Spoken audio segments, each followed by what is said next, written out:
أعوذ بالله من الشيطان الرجيم أعوذ بالله من الشيطان الرجيم بسم اللہ الرحمن الرحیم۔ ناظرین و سامعین کرام، السلام علیکم ورحمۃ اللہ وبرکاتہ۔ خاکسار میر عبداللطیف آپ کی خدمت میں پروگرام لے کر حاضر ہے، اور خصوصی میں گزارش کروں گا اپنے عزیز دوست، اور میں سمجھتا ہوں کہ صاحب علم ہیں، وہ پاسٹر ہیں اپنے چرچ کے کراچی میں، محترم شفیق کمبل صاحب۔ میں اکثر ان کے جو مناظرات ہوئے ہیں وہ دیکھتا رہتا ہوں، تو ان سے گزارش ہے کہ اگر وہ اس ویڈیو کو دیکھیں تو ریسپانس کرنے کی کوشش کریں، لیکن ریسپانس کا اصول جیسا کہ میں نے اپنی گزشتہ ویڈیو میں بتایا ہے، گزشتہ پروگرام میں، کہ دعویٰ اور دلیل جو ہے وہ اپنی الہامی کتاب سے ہونا چاہیے،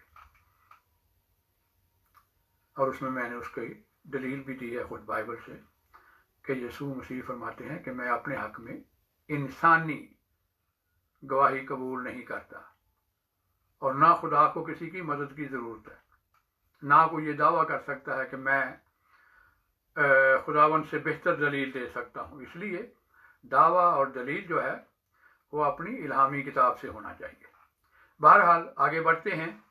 قرآن کریم میں اللہ تعالیٰ فرماتا ہے سورہ بقرہ آیت نمبر 160 اور 175 میں کہ اللہ تعالیٰ نے جو کچھ نازل کیا ہے اس کو چھپانے والوں سے اللہ کلام نہیں کرے گا، اور اسی طرح دوسری آیت میں ہے کہ اللہ تعالیٰ ان پر لعنت کرتا ہے، اور لعنت کرنے والے بھی ان پر لعنت کرتے ہیں۔ جو اللہ کے نے جو کچھ نازل کیا ہے وہ چھپاتے ہیں، یعنی یہ بھی ایک تحریف کی قسم ہے کہ اللہ تعالیٰ کے کلام کو چھپایا جائے۔ اور اسی طرح اللہ تعالیٰ قرآن کریم میں فرماتا ہے کہ حضرت صلی اللہ علیہ وآلہ وسلم کے متعلق یہ ایسا رسول ہم نے بھیجا ہے کہ جو کچھ تم چھپاتے ہو ان میں سے بعض چیزوں کو یہ ظاہر کرتا ہے، اور اس کا ذکر ہے سورہ المائدہ آیت نمبر 16 میں۔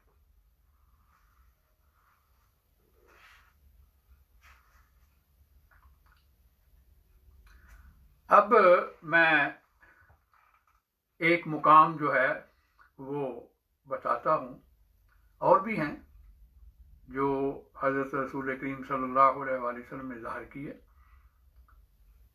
لیکن خاص طور پر ایک مقام ہے جس کے متعلق خاکسار دعویٰ سے کہہ سکتا ہے کہ یہ چھپایا۔ اس میں اندرونی شہادت بھی ہے اور بیرونی بھی ہے۔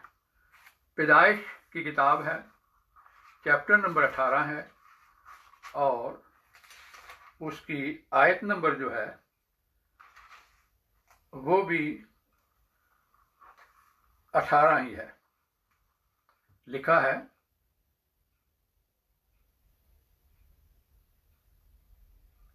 ستارہ سے ہم شروع کر لیتے ہیں۔ پیدائش باب 18 آیت نمبر 17 سے شروع کرتے ہیں۔ خداوند نے کہا کہ جو کچھ میں کرنے کو ہوں کیا اسے ابراہیم سے پوشیدہ رکھوں؟ ابراہیم سے تو یقیناً ایک بڑی قوم اور زبردست قوم پیدا ہوگی، اور زمین کی سب قومیں اس کے وسیلہ سے برکت پائیں گی، کیونکہ میں جانتا ہوں، دیکھیں کتنے زوردار الفاظ ہیں، کیونکہ میں جانتا ہوں کہ وہ اپنے بیٹوں اور گھرانے کو جو اس کے پیچھے رہ جائیں گے وصیت کرے گا۔ کس کو؟ بیٹوں کو اور گھرانے کو، اور جو اس کے پیچھے رہ جائیں گے سب اس میں آ گئے۔ وصیت کرے گا کہ وہ خداوند کی راہ میں قائم رہ کر عدل اور انصاف کریں، تاکہ جو کچھ خداوند نے ابراہیم کے حق میں فرمایا ہے اسے پورا کرے۔ اب یہاں بائبل کے مطابق